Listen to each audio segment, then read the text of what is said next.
Sulat tayo mananalisik. Dito, ang panagaw ko dito, kung tinabang ano, yung kira na mangyayari dyan, mayroon mga balir, mga anhol. Alam natin yan, nababasa natin yan. Ang laban dyan, hindi ho laban ng Israel. In fact, sa kapanahonan, ang Israel, hindi talaga sila safe. Mayroon silang inaabangan yung pag-interview ng Diyos sa kanila. Bakit ito nangyari dito at pinag-aralan ito? Tinakunin nyo ha? Sa panahon na ito yung mangyari, ang prophecy ng Panginoon ito'y magaganap. Sa sandaling mangyari yan, itas nyo kayo mga ulo sa mga kakatubusan ninyo. So sa panahon na ito, ako'y naniniwala, darating ang pagkagaw niyan. Kaya tingnan po natin ha, ang laban sa Diyos yun, bago natin balikan ng 12, 3 minutes lang ito. Paki-open lamang ng 38:22. Tingnan na natin. Paki-freeze. May natin po kanina na ang Israel ay lalaban, hindi yung lalaban ng Israel. Wala silang kinalaman sa laban ito. Oo. Ang Diyos po ang lalaban sa kalaban. In fact, itong mga kalaban na ito, mayroon silang pinakapinuno na hindi naman talaga sa luluso para ligmay ng maraming taong Israel. Mayroon silang tinatawag na malulukit nila ito at mayroon lamang silang tatargetin pabuhalan ng isang missile. Pero ang gagawin ng Diyos, magkakaroon sa intervention, yung lahat ng mga armas ng kanilang pawalan, o marami man, o missile, tatama yun sa dome of the rock. Gigibay ng Diyos yun. Okay? Pag tumama yan noon, ano gagawin niya? Tira mo ka ng 28-22. Tira mo na.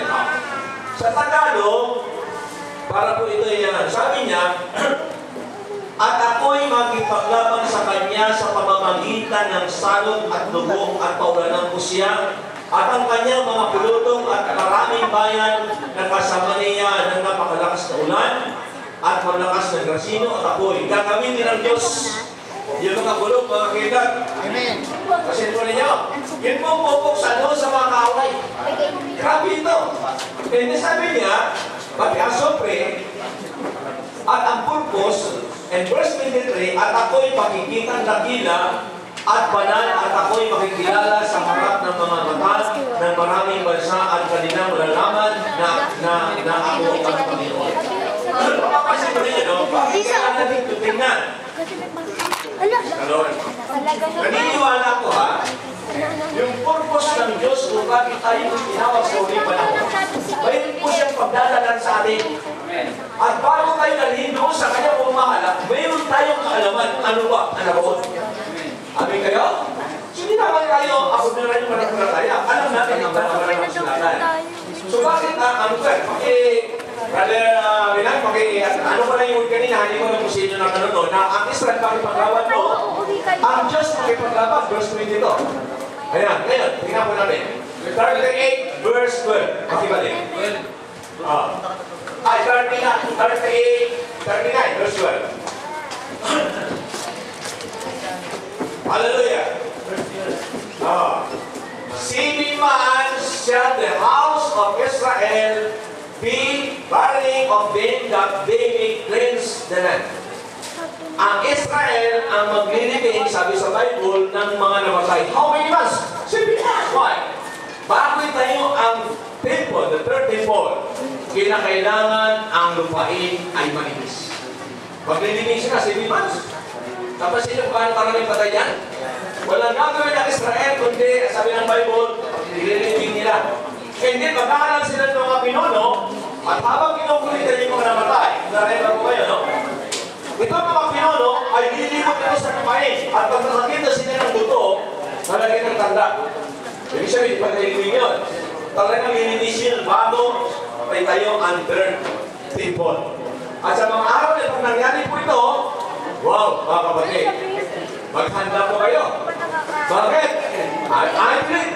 Ano po? Hallelujah! Yan po magkakaroon ng pag-agaw. Ang delikado lang, pag tayo po'y maiwan dito. Bakit po?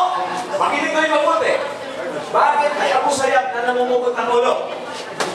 Isang kasainin. Iyon ang gagamitin ng Antikristo para doon sa mga naiwan. Okay, gusto yung mag-iwan ng ulo? Ayaw ko. Ako, ayaw ko. Hindi, ba't yung ulo? So, gagawin natin, may parasyon nila. Di ba?